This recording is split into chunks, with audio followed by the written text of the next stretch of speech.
Ils ont vu leurs inculpations précisées hier. 3 chefs d'inculpation passibles, chacun de la peine de mort. C'est absolument une décision scandaleuse. On va écouter Emmanuel Macron qui est sur le terrain aujourd'hui, qui enfin évoque des mesures de rétorsion contre le régime iranien. Le choix qui a été fait est une provocation à l'égard de la France, une offense et un choix inacceptable d'agressivité. Parce que nos 2 compatriotes sont allés là-bas avec des engagements qui sont tout à fait respectables. Ce sont des enseignants, ils avaient un engagement syndical.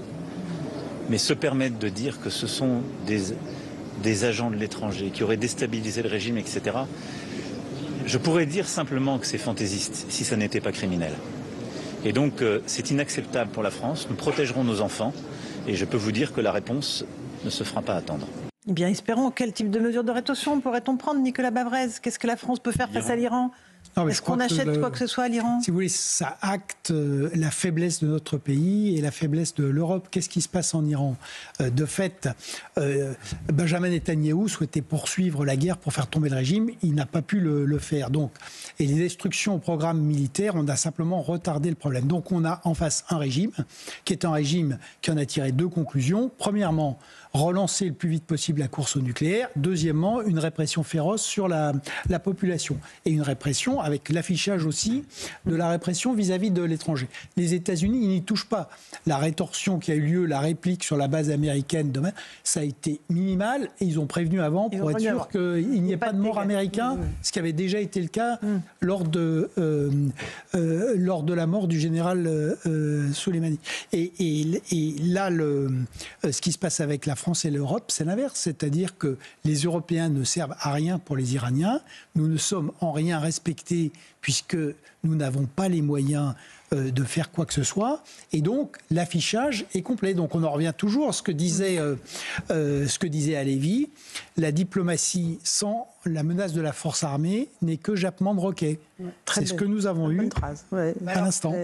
Mais si ce n'était pas aussi grave, Laurence, on pourrait dire qu'on est vraiment les dindons de la farce. Parce que souvenez-vous, juste avant les frappes américaines contre l'arsenal nucléaire iranien, vous avez Jean-Noël Barrot, le ministre des Affaires étrangères français, qui emmène une délégation avec son homologue allemand et son homologue britannique à Genève pour rencontrer le ministre des Affaires étrangères iranien et pour se mettre un peu du côté des Iraniens pour appeler Israël et les Américains à baisser la tension. Vous avez Emmanuel Macron qui a appelé les autorités iraniennes pour dire « Nous, on ne souhaite pas la chute du régime des Mollahs, il n'y a aucun problème avec ça. Nous, ce qu'on souhaite simplement, c'est l'arrêt du programme nucléaire iranien. » Et donc, les mêmes qui sont allés tendre la main à ce système iranien, à les légitimer internationalement quand même pour permettre au ministre des Affaires étrangères iranien de traverser l'Europe pour atterrir jusqu'à Genève. Non mais tout ça, ça demande des autorisations et qui ne sont pas anecdotiques. Eh bien, c'est nous qui payons doublement la facture, en plus avec ce reproche qui est quand même insupportable de prétendre que les otages français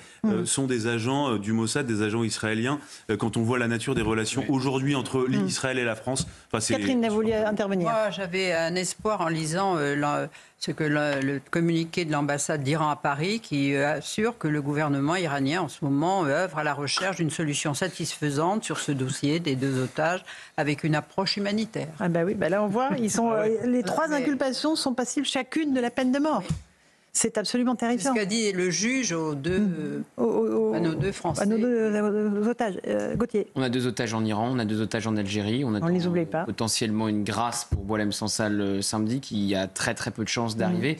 À chaque fois, la stratégie diplomatique de la carpette ne fonctionne pas. Donc, Louis a très bien rappelé ce qui s'est passé en Suisse, avec les propos de Jean-Noël Barrot, très satisfait après la rencontre avec le ministre iranien, qui fait partie des guides de la révolution, qui a du sang sur les mains. Le ministre des Affaires étrangères iranien, c'est pas n'importe qui. Et puis donc, avec l'Algérie, là c'est pareil, c'est-à-dire qu'on s'est complètement couché, on a remis les visas à la normale. Jean-Noël Barrot s'est rendu à Alger pour rencontrer M. Tebboune, quand il part de Paris, Jean-Noël Barrot, avec son Falcon de la République, il pense qu'il va ramener Boualem Sansal. Il ne pourra même pas le rencontrer en prison. Il demande de le voir, on lui dit non. Donc on s'est complètement couché. On a 2 otages en Algérie, 2 otages en Iran, et on est faible face à ces 2 régimes. Vous parlez des mesures de rétorsion qu'on aurait pu prendre. Mais face à l'Iran, ça a été très bien rappelé, la mesure de rétorsion qu'on aurait pu prendre, c'est aider à faire tomber le régime, au moins pousser. On a condamné les frappes. On a condamné les frappes américaines en disant qu'elles étaient illégales. Et ben voilà ce qui se passe ensuite. Bien sûr. On a condamné la frappe israélienne qui est tombée sur la porte de la prison d'Evin en faisant croire que toute la prison avait été bombardée. Jean-Noël Barrot a condamné cette frappe. Les Israéliens n'ont jamais frappé la prison, ils ont frappé la porte. Symboliquement, exactement. Et pouvant espérer que les prisonniers puissent s'échapper.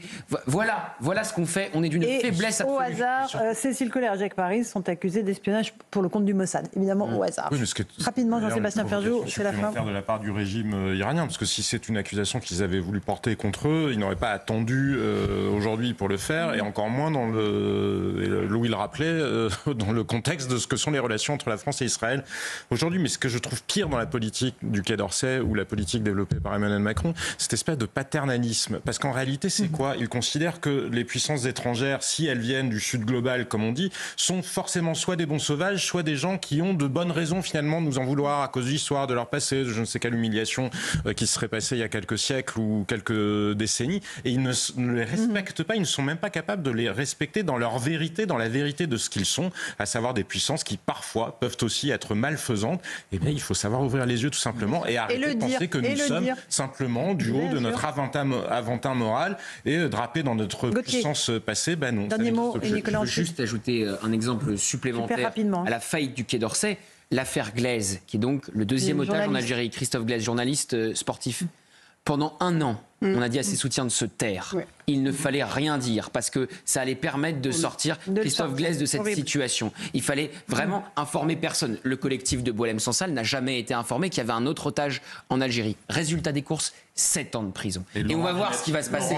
Et on va voir ce qui va se passer samedi avec la grâce ou non pour Boualem Sansal. Et juste, s'il n'y a pas des mesures de rétorsion, après samedi, alors qu'on nous proposait des mesures de rétorsion qui pouvaient aller jusqu'à la dénonciation de l'accord de 68. C'était François Bayrou, c'était il y a 3 mois. Il se donnait 1 mois pour mettre en place les dénonciations de l'accord de 68 qui n'ont jamais eu lieu. S'il n'y a pas de rétorsion du gouvernement français dimanche matin, moi je ne sais pas comment, par exemple, quelqu'un comme Bruno Retailleau peut rester au gouvernement. Alors, Nicolas Bavrez, le mot de la fin. Non, mais d'un mot, on ne peut pas avoir une politique ou un discours de la puissance sans moyen de puissance. Donc, quand on a un modèle d'armée qui correspond plus au réel, quand on a une diplomatie qui est déconnectée du monde d'aujourd'hui, quand on a un État en faillite, quand on n'est pas capable d'assurer l'ordre public chez soi, eh ben, on n'est pas crédible. Et a fortiori, on n'est pas crédible quand on a en face de soi des régimes qui sont de vrais empires autoritaires, totalitaires, ou une théocratie comme la théocratie iranienne, où là, pour le coup, ce sont des régimes qui, quand ils jouent leur survie,